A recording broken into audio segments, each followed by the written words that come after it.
it's a little insane, this this discussion around the ecological disaster that NFTs are causing.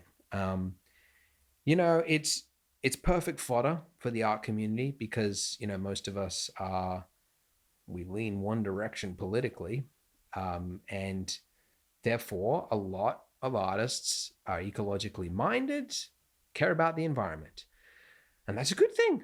That's a great thing. And so when there's articles being fired around talking about the oncoming disaster caused by NFTs and how it's putting greed before the next generation who have to live on the planet or whatever. It's the perfect fun. It's the shitstorms. You've got people making hundreds of thousands of dollars or caring about the environment. And so there's obviously going to be two camps.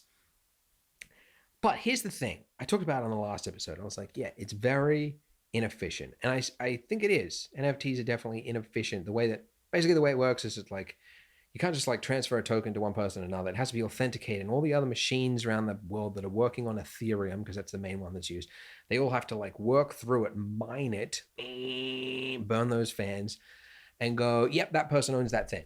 And the way it's done is it's that basically there's like a block, and inside the block is like a shipping container.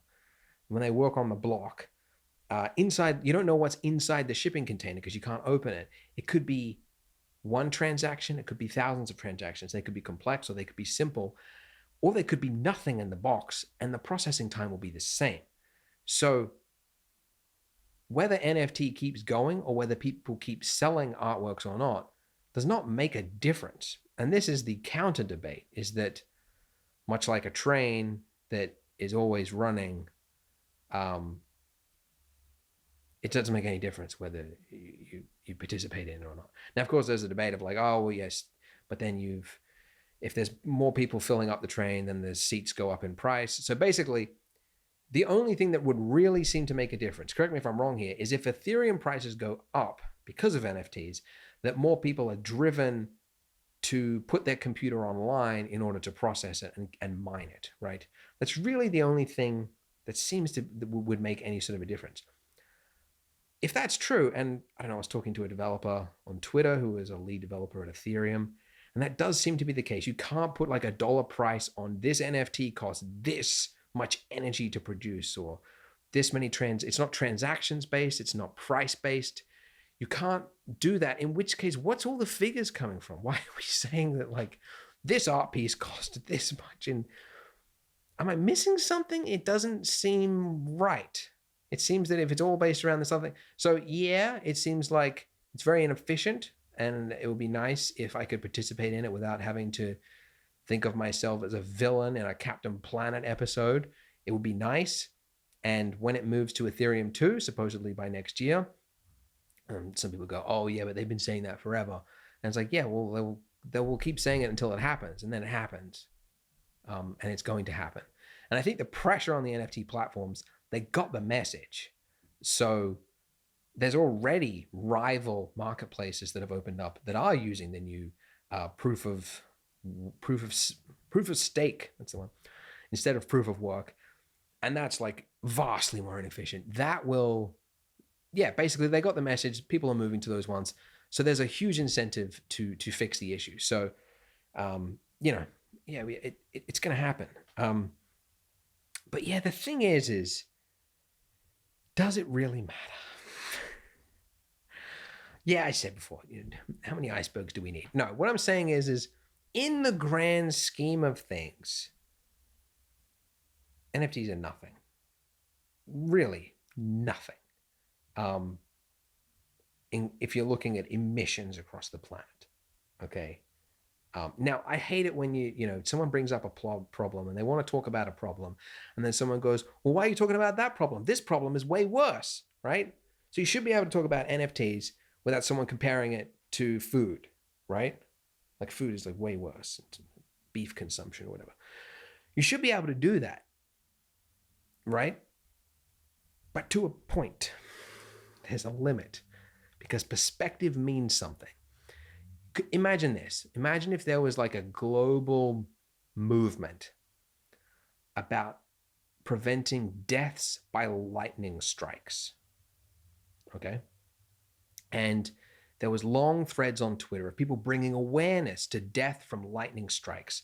And there was at-length discussions, and they were looking at alternatives to going outside, and people were naming and shaming and sending death threats to people who post photos of themselves in the rain, and people were boycotting companies that had their employees work outside when it's cloudy.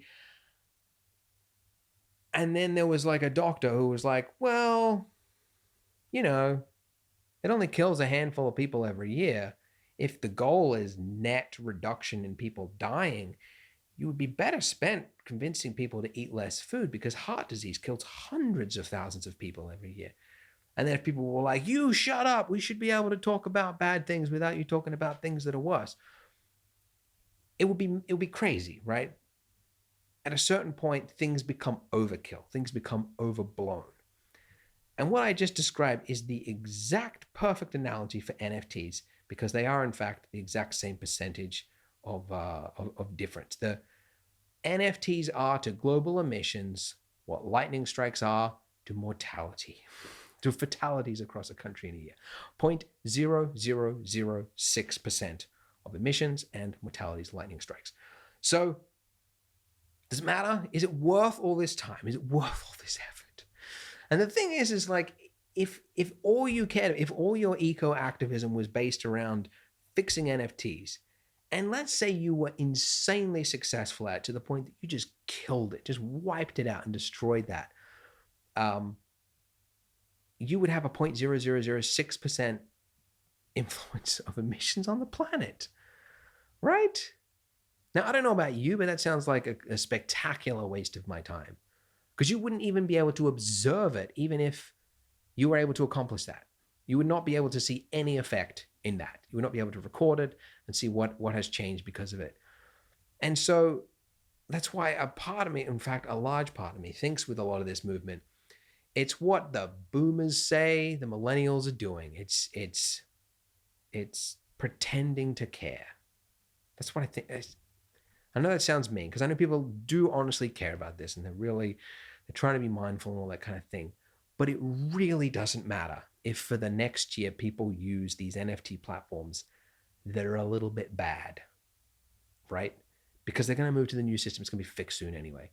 So right in this moment, does it really matter? Do we really need to be sending death threats? Do we really need to be getting on people's cases because they're, fixing some of their income with NFTs? Rather than selling prints. Like, this is the other thing. You got to compare it to other sources of income that artists need to make. And nobody cares when an artist opens up an ArtStation print store with their prints, and then ArtStation individually prints, packages, and mails prints all around the world so that people can stick it up in their living room. Now, I don't know what the ecological cost of that, but I'm imagining it's vastly more than if they were to sell one NFT. And yet they'll probably make more from that one, so they don't have to do the rest of the prints, right? Supposedly 10 t-shirts, it's about the cost of one NFT, if you go by those figures based on the thing, which I don't think is accurate or matters. But anyways, so, just perspective is all I think that sort of matters, right? Yeah. And that's the other thing. Boy, did we pick the wrong career to be grandstanding about caring about the environment. Because, I don't know if you know this, but 3D rendering tends to use a lot of energy, which is the exact claim which is made about NFTs, that they are wastefully using energy on things that do not matter.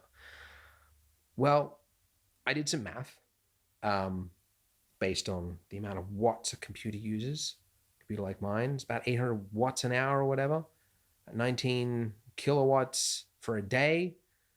Well, that means if the average, NFT is about 38 kilowatts, which apparently it supposedly is according to that thing, which I don't believe. But anyways, If it is that, well, then 2 days of rendering is about the cost of selling one NFT. So my forest tutorial, I don't know if you watched that, the camera goes through the forest, I made a big tutorial on it. That was about 6 weeks of me building it. And of that, about 2.5 weeks was overnight rendering, trying different lights and rendering the animation multiple times, doing it at 4K, volumetrics, which Blender is exceedingly bad at, just taking forever to render. On dual Titan RTXs, by the way, so probably even more than 800 watts an hour.